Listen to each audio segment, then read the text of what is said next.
ඔන්න සෑහෙන දුරක පේනවා මහා විශාල සරුංගලයක් මීටර 500ක් විතර ගිහිල්ලා. ඔන්න වලලාවට පේන්නේ.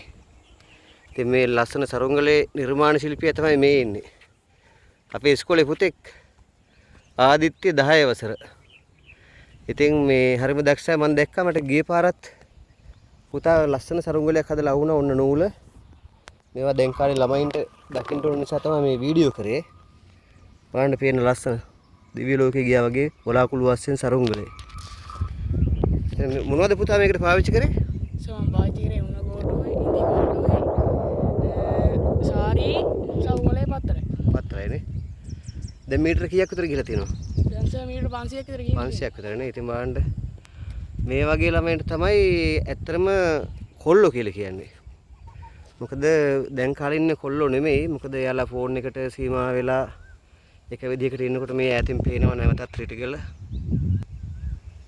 කඳු වැටිය ඓතිහාසික කඳු වැටියක්. මේ තියෙන්නේ කිනීරි කන්ද. අපි මේ ඉන්නේ බඳනගල. මහා විශාල ගල් නිදියක්. ඉතින් මේ බලපුවම කන්දක් උඩට ඇවිල්ලා දිව්‍ය ලෝකේ ගියා වගේ තමයි දැනෙන්නේ. ඉතින් අපේ පුතයි ආදිත්‍ය පුතයි දෙන්නම එකතුලා තමයි මේ සරුංගල් අරින්නේ මේ. බලන්නකො දර්ශනේ ලස්සන විතරක්.